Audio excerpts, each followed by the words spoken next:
Good afternoon, everyone. So today we are going to talk about mapping significant personalities and cultural institutions, how we should map them, the information to be included, the correct format and flow of information, and everything.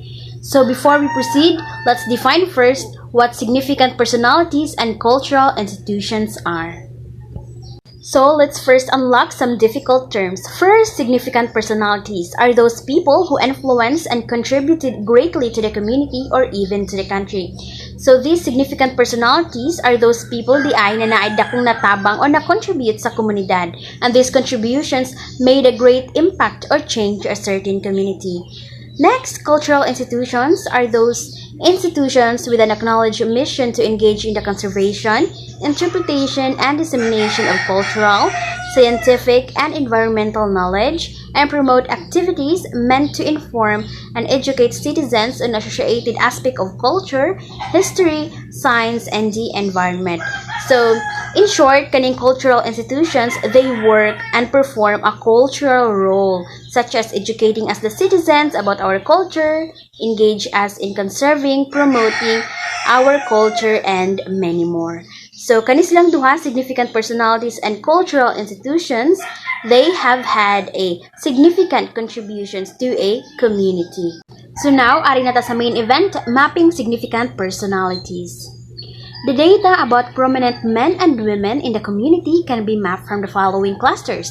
First, historical men and women. So, these are the people, kasagaran ani nila, are dead but nagbilig marka or great contribution sa community. Next, awarded artists.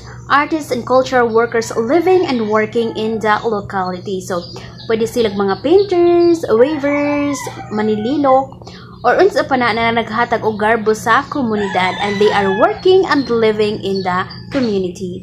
Next, artists and cultural workers born in the locality but no longer working there. So, bahalag wala na nag-work sa certain community where he or she was born, apilon gihapon na nato sila. Next, traditional craftsmen and artisans, mga scientists, sports personalities, and others. The data to be gathered from each significant personality are as follows. First, type of personality. So you have to identify if these people are great thinkers, introverts or extroverts, judges, etc. Next, name of personality. Of course, you have to include the name, location, birthplace, death place if applicable if patay na, current address, narrative description. So, the narrative description, this include the personal experiences of these people nga gi-document, their stories, events that are factual. Next, summative biography. So these contain basic information about these people, their place of birth, education, interest. Next, a name of resource persons and informants with basic information on their background. So, these are the people who answer your questions regarding aning mga tawhana, who gave you information about these people. Also, you can include there, if unsay relasyon nila sa significant personality nga, imong gi-document. If they are related, they are friends, they are relative, yes, you have to include there. Next, their stories and memories, references to corresponding tangible heritage, status of promotion, support and dissemination, and of course, significance. So there is a significance. You can include historical ba, aesthetic, political, social, significance. And also in this part, it clarifies why the item is important, its importance and values. But take note, when documenting a significant personality, the mapper shall provide all or any of the following supporting documentation: video of the person's works, photographs and sketches, samples of works or publications. So, if these following are available, if these resources are available, then you can include all of them. But if dili tanan, well, that's not a problem. You can include any of the following. So, it is important to include this documentation para ligo na ebidensya ang documentation, and of course to provide a clear picture and view to the public. And now, ari na ta sa cultural institutions. The data for cultural institutions can be mapped from the following clusters. First, libraries, museums, schools, formal education, alternative learning systems or ALS, galleries, civil society organizations, non-governmental organizations, people's organization, sectorial organizations engaged in culture and arts, archives offices, historical, or heritage societies. So next, the data to be gathered from each cultural institution are as follows. First, type of cultural institution. So you have to identify there if that institution is a school, a museum, a library, a gallery, an organization. So you have to put it there. The name of institution, of course, the name, the photo, location, narrative description, including the mandate, history, officials, contact details. So, para sa yun matrace or maduol sa public, we need to provide this kind of information about a certain institution na atong gi-document. Next, name of resource persons and informants with basic information on their background. So, sa akong mentioned a while ago, these are the people who have the knowledge about the subject or the institution. So, kinsa man ni sila, unsay relasyon nila sa institution na imong gi-map or gi-document if they are member of that institution, so you have to include it there. Next, description of significant organizational processes. So these include the milestone of the institution, as sila nigikan, their achievements, and more. Next, stories and memories of those people involved in the institution, references to corresponding tangible heritage, status of preservation or actual condition. So if this certain institution na imong gi-document is still existing, they still able to perform their function, so you have to include it there. And next, the significance. So it's either historical, aesthetic, political, and social significance. So, but take note, when documenting a cultural institution, the mapper must provide all or any of the following required supporting documentation: the video and audio recordings, photographs and sketches, and others. So we need this documentation para lig-on, reliable, valid, credible ang ato mapping or documentation. Sample guide for mapping cultural institutions and significant personalities. Number 1, present the activity objectives and planned outcomes and processes.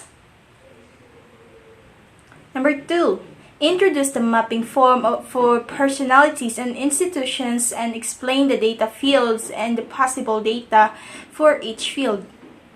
Number 3, introduce the other data required of the field or object.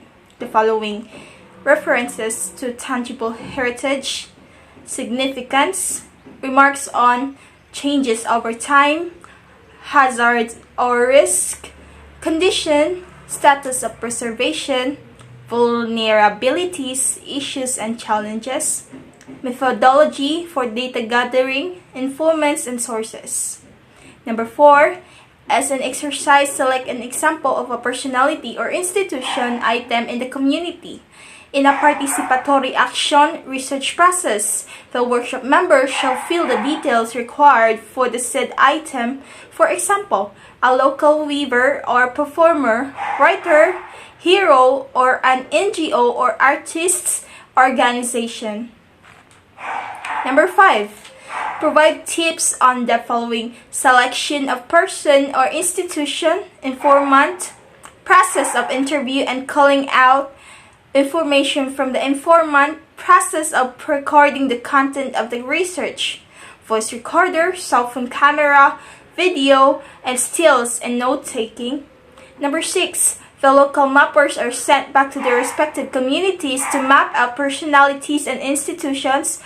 Facilitators are also distributed among the communities to monitor the process in each site. Number 7, facilitators may point out certain important details or issues to the mappers along the way. 8, the mappers shall share their tentative results, what they have accomplished, what still needs to be mapped, what are the challenges in the continuing research. Here, an actual map of the community may be drawn with the mappers putting on the meta cards the names of the research items. They shall paste these cards on the geophysical map. Number 9, the facilitator provides ideas, feedback, recommendations that will be forwarded to the local officers responsible for the project. 10, synthesize the results in terms of how the mappers have articulated their findings and insights.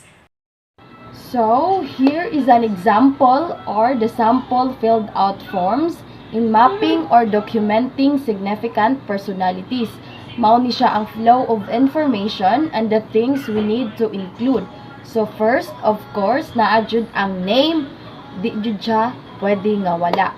Ani na sample, the given name is Maria Evangelista Carpena, to be followed by her photo or picture.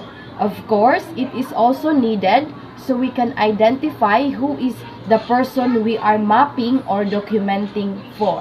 And now, let's proceed to part 1, which is the background information, which will help us to identify what are the things behind the certain people, the history and nature of them as a person that will serve as an undeniable proof of their identity.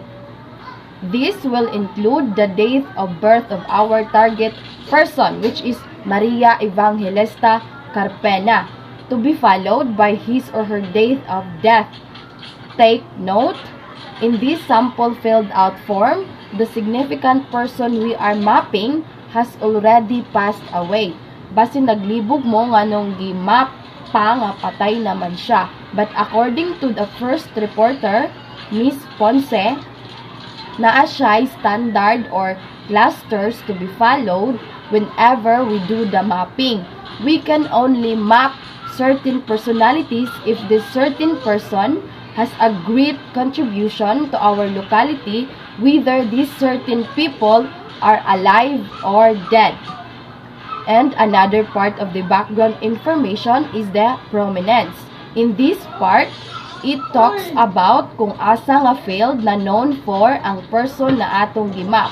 Like in this given sample form, si Maria Evangelista Carpena was known for music or musika mang-aawit lumalasa entablado. Next is the birthplace where this person was born. To be followed by the present address. In this sample form, as you notice, ang nakabutang is NA or non-applicable because this person has already passed away. But if ever the person we are mapping is alive, we still need to put her or his present address. And the last part of our background information is the age. And now, let's proceed to the next part, the part 2 of the sample form, which is the biography. Taas naman kaayo if ako pang basahon ang sample nga biography. Instead, I will just give you some basic information needed in writing biography. So, in this part, this will include the detailed description of a person's life. It involves more than just the basic facts and or information like education, work, relationships, awards received, contribution to the community, and others. And since in biography, we are telling the account of someone else, it should be or it should always be in a third person point of view and carry a more formal and objective tone. And now, we are now done in the biography part. Let's now move on to part 3, which is the significance. In order for us to identify if this certain work or contribution of a significant personality have historical, aesthetic, and political significance. So, you can ask these few questions. So, in historical, how does it contribute to our understanding of a period or a place or a person or an event? Or what does it tell about a historic theme? Next, in aesthetic, we can ask, is it beautiful by a common standards, not personal view? Or is it original for innovative in its design? Next, in political, how is the importance of this significant personality or his or her work demonstrated? And another part is the references, our part 4 in the sample form. In this part, we can see the list of all the sources we've gathered information from will be included in this part. For the K informant or informants, the person or the people who have the knowledge about the significant personality we document and or map for, or it can be apo or mga apo na sa tuhod na ani atong gidocument nga personality. Next is references or other resources. If you have other resources gathered while mapping that could be from the internet or anywhere, you can put them in this part for them to be given a proper acknowledgement or give them credits. We also put the name of mappers, the one who are interested and willingly want to know the contribution of our great and prominent personalities. And we also need to put the date profiled. When did this survey and or mapping happened or occur? Next slide. So next is the attachments. So first, list of works and achievements. So diri atong ibutang ang tanang achievements and works of such significant personality. So diri sa ato nga sample, mao ni siya ang list of works and achievements ni Maria Evangelista Carpina. Kani si Maria Evangelista Carpina, she is the first soprano recording artist. That's why we have here the following solos and duets ni Maria Evangelista Carpina. So mao ni siya ang mga solos and duets performance ni Maria Evangelista Carpina. She also known as a real nightingale dahil sa ginintuan niyang boses o tinig, kaya itinanghal siya bilang pinakamaningning na alagad ng sining sa larangan ng teatro sa Santa Cruz, Laguna. At ang programang kundiman ay isa ring gawain na kumikilala Maria Evangelista Carpina bilang isang a real nightingale ng Zarzuela. And then lastly, the references and other resources. So diri atong ibutang ang tanang mga sources of information and facts about a certain personality. So diri sa ato nga sample, mao ni siya ang mga sources of information and facts about ni Maria Evangelista Carpina. And moving on to the next sample field of form, which is mapping of significant cultural institution.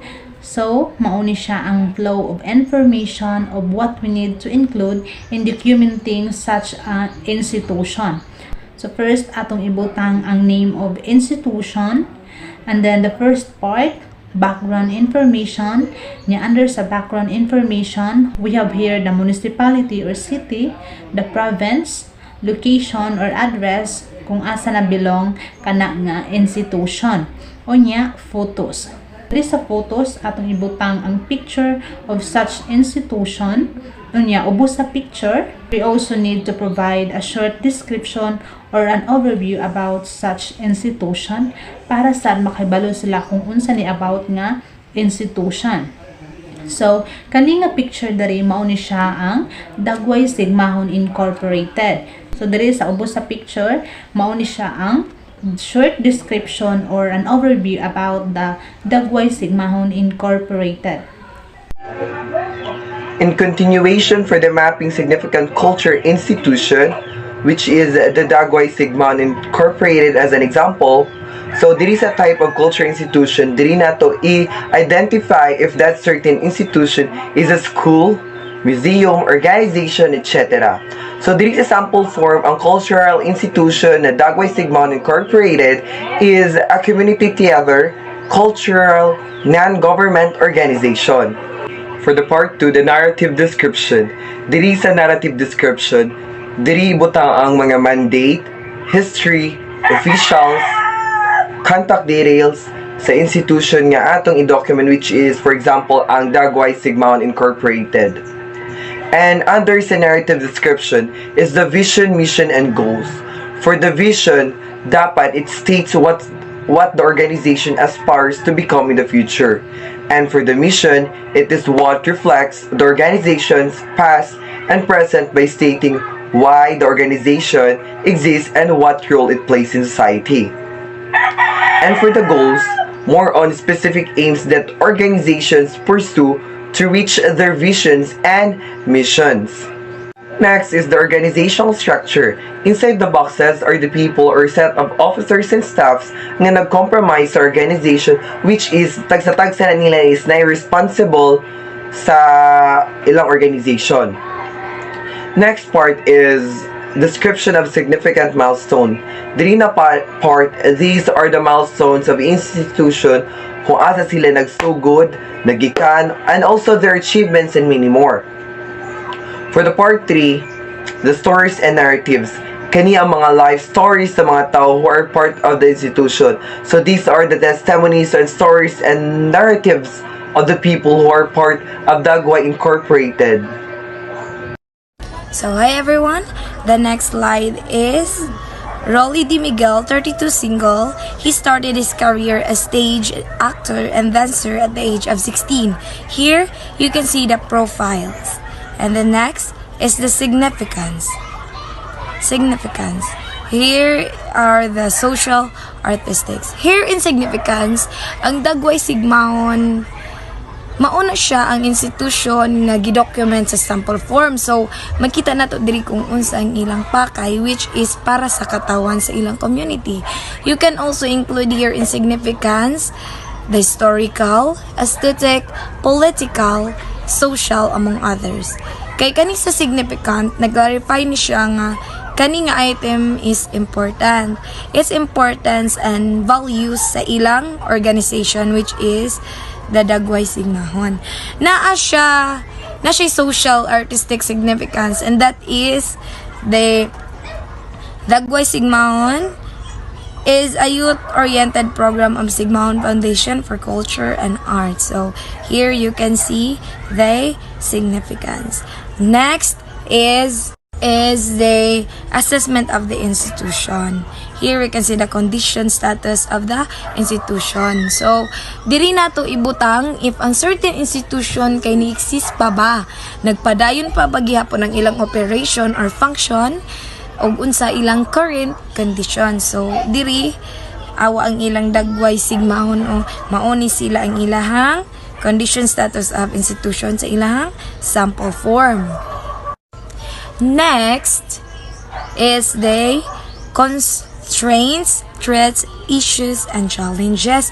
So, diri, ang mga problema gisagubang sa institution, ilang mga na-encounter nga challenges and obstacles nga maka-affect sa cultural property and would pose a threat to its significance nga makahinder sa delivery of its function. So, dira ang sa Dagway Sigmahon, mauni sila ang ilang constraints, threats, issues, challenges. Next is the references. Diri sa references, pwede ta mo mark kung naatay print, write-ups, mga audio-video, recordings, or unsa pa na diha nga references. So, diri sa Dagway Sigmahon, ang ilang gibotang is print write-ups, audio-video recording, photographs and sketches, and others. So, key informants, references, and other resources. Name of profiler, mapper, and date profile. So, these are the additional photos of Dagway Sigmahon. And this is the last part of the sample filled out form. So, to summarize everything, we can say that mapping significant personalities and cultural institutions help us identify those or which have had significant contributions to a community. And once we are able to identify them, we are able to come up with a plan or steps on how to integrate their contributions into our local plans and programs to further enhance their values, relevance, and contributions to the community's quality of life and for continued promotion and protection. So that's all for today. Thank you and God bless.